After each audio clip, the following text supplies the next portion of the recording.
J'ai eu une succession de visions et ces visions se répètent. Dans la vision, j'ai vu les drapeaux en benne.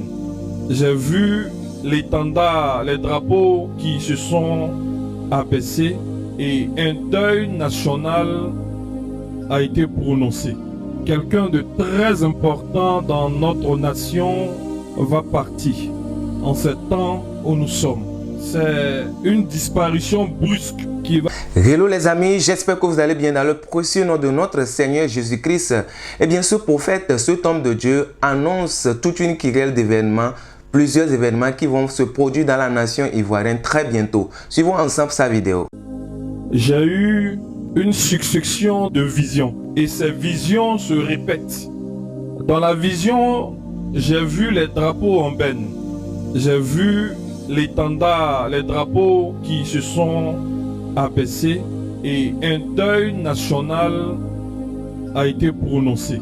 Quelqu'un de très important dans notre nation va partir en ce temps où nous sommes. C'est une disparition brusque qui va surprendre plusieurs.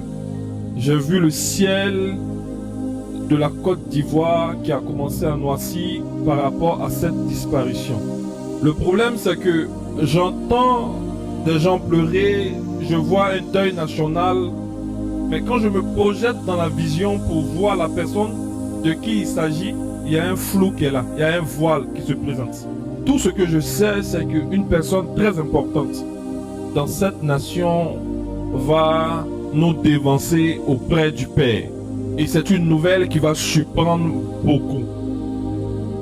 Alléluia. Je vois un deuil national qui est annoncé sur 7 jours. Je prie pour nos autorités. Je prie pour tous ceux-là même qui sont élevés en dignité dans notre nation. Que l'Éternel, notre Dieu, si cela ne vient pas de lui, qu'il éloigne cette coupe de cette nation.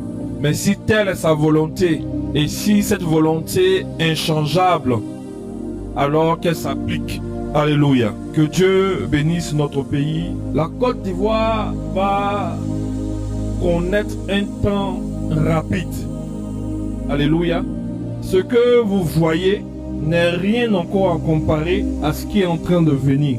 Je vois l'agriculture de cette nation se développer et se moderniser. Je vois des jeunes créer des start-up.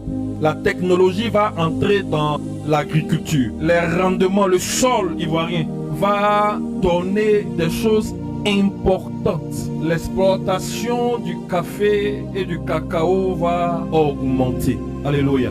Le café qui était beaucoup rejeté, qui était beaucoup négligé dans ces dernières années, va connaître un essor. Je vois une qualité de café qui commence à être cultivée en Côte d'Ivoire, mais c'est une qualité très excellente, une qualité premium. Et des choses vont se produire. Le Seigneur dit que dans cette saison-là, il enrichira le sous-sol de la Côte d'Ivoire. Les gisements de pétrole que les gens ont découverts, ce n'est encore rien. Il y aura encore beaucoup de découvertes. Les gens vont découvrir sur la côte ivoirienne de grands gisements de pétrole. Et les gisements qui seront découverts seront comparés aux gisements qu'on retrouve dans les pays du Golfe arabique.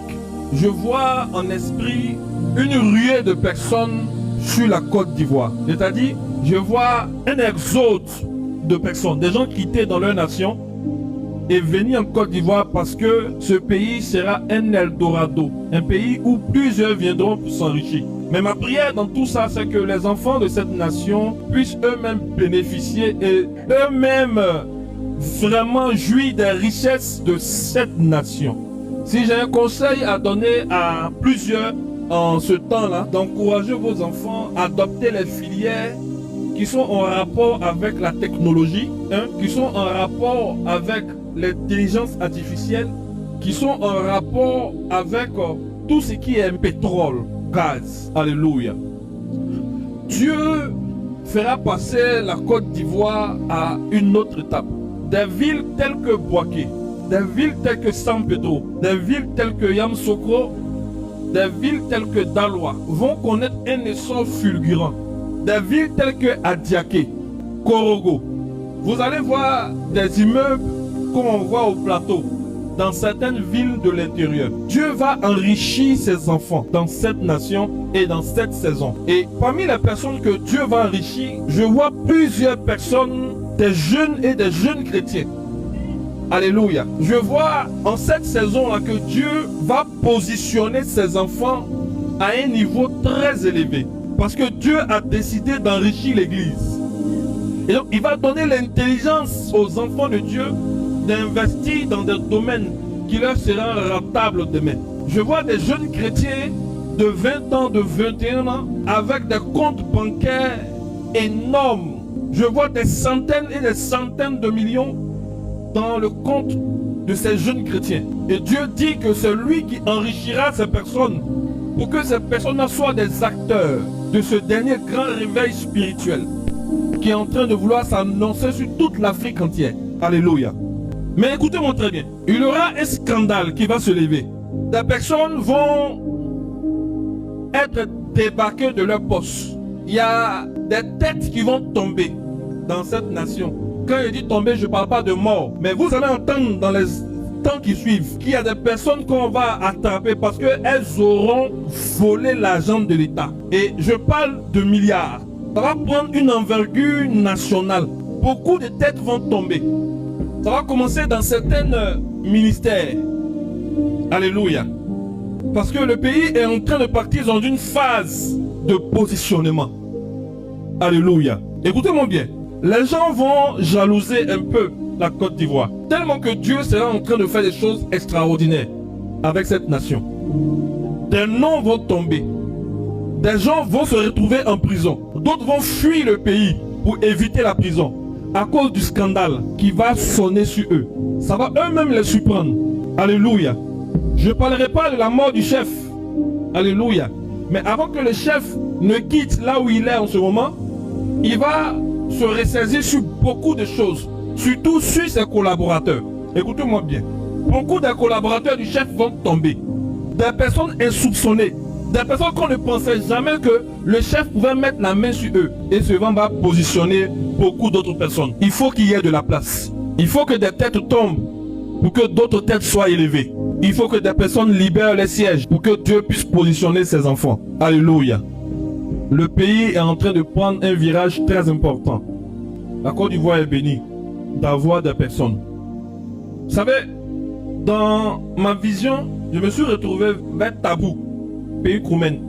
Alléluia. La zone de Tabou, Grabo, grande découverte de pierres précieuses dans cette région. C'est comme si les esprits qui gardaient les richesses du pays là ont décidé de retirer pour qu'on découvre ce qui est dans le sous-sol ivoirien. Ma seule prière, toutes les découvertes que les gens vont faire dans cette période-là, que cela soit profitable aux enfants de cette nation, que cela soit profitable à nos descendants.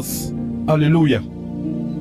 Mais tout ce que je viens d'annoncer va être précédé par le départ d'un grand dans cette nation. Vous allez entendre qu'il y a un grand qui est parti. Les drapeaux seront en benne. Un deuil national de 7 jours sera annoncé. J'entends des pleurs de partout. Quelqu'un d'important va partir. Après ce quelqu'un d'important, les mois qui vont suivre, vous allez entendre de grandes découvertes. Si j'ai un conseil à vous donner, vous, ne négligez aucune ville de l'intérieur. Si vous avez la possibilité d'acheter des terres, d'acheter des terrains dans les villes de l'intérieur, commencez à les acheter. Ne dites pas que non, c'est pas à Abidjan. Non, non, non, non, non. Parce que les terres de l'intérieur vont prendre de la valeur. Je vous ai parlé de Yamoussoukro, je vous ai parlé de Boaké, je vous ai parlé de San Pedro, de Korogo, de Daloa, des grandes villes. Adjaké que vous voyez. Dans quelques temps, vous aurez le sentiment que Adjaké est comme Cocody. Alléluia. De grandes découvertes, Élie. L'or, le gaz, le pétrole, le diamant. Le diamant qu'on va découvrir là, le diamant, il sera découvert principalement vers Grabo et Tabou. Sur la côte ivoirienne jusqu'à Grand Laou, avoir beaucoup de pétrole. Un grand gisement qui sera comparable à ce qu'on voit dans les pays arabiques. Ma prière est que cela soit profitable à tout le monde. Achetez des terrains à l'intérieur du pays. Si vous n'avez pas l'argent pour acheter à Abidjan, achetez où ça? À l'intérieur du pays. Vous serez surpris que les terrains que vous avez achetés à 400 000, à 500 000, à 1 million, vont rapidement prendre de la valeur pour se retrouver à des terrains qu'on vend maintenant à 10, 15, 20 millions. Que Dieu vous bénisse. Alors, mesdames et messieurs, ceci n'est pas tellement une prophétie en soi, sinon une nouvelle révélation. Ce n'est qu'une confirmation puisque plusieurs prophètes ont déjà annoncé ce genre de choses. Et sur cette chaîne même, vous pouvez également retrouver toutes ces vidéos. Mais moi, ce qui m'a particulièrement un peu retenu mon attention dans cette vidéo, c'est que après avoir annoncé la mauvaise nouvelle premièrement, l'homme de Dieu a dit que si ce n'est pas de la volonté de Dieu, que cela ne s'accomplisse pas. Genre, si ce n'est pas Dieu qui est en train de vouloir que ce deuil arrive, que cela ne se produise pas. Parce qu'il y a le diable également qui fait ses manigances, il y a le diable également qui fait ses manipulations pour que le peuple soit dans la tristesse. C'est pourquoi l'homme de Dieu a tenu à préciser que si ce n'est pas Dieu dans sa souveraineté qui décide souvent de certaines choses, alors que le plan de l'ennemi soit annulé. Mesdames et messieurs, que pensez-vous de cette nouvelle révélation, de tout ce que le monsieur a dit? Il y a le prophète Faye béni de Dieu qui avait déjà annoncé tout ce qui concerne l'évolution de la Côte d'Ivoire, la modernisation de l'agriculture, tout ce qui aura comme évolution en Côte d'Ivoire. Il y a cet homme de Dieu qui l'avait déjà annoncé depuis la nuit des temps. Les vidéos aussi existent. Il y a aussi le deuil national dont on parle aujourd'hui, qui a été déjà annoncé par un prophète, et surtout Eli Pada qui avait également prédit certaines choses. Ce message ne vient qu'encore confirmer ce qui a été dit. Alors, chers Ivoiriens, que faut-il faire dans ce genre de situation? Faut-il prier ou bien croiser les bras pour voir réellement si cette prophétie va s'accomplir? Ces prophéties, ces révélations viennent-ils de Dieu, ou bien ce sont ces hommes de Dieu là qui inventent des choses afin de pouvoir attirer l'attention des gens? Vu que le contexte sociopolitique ivoirien est en pleine ébullition, donc chacun voudra profiter. En tout cas, merci de me répondre dans les commentaires. Merci d'avoir suivi cette vidéo. Moi-même, je m'appelle Jack, je suis créateur de contenu 100% chrétien. Bienvenue sur ma chaîne, active la cloche de notification pour ne pas manquer ma prochaine vidéo. D'ici là, porte-toi bien.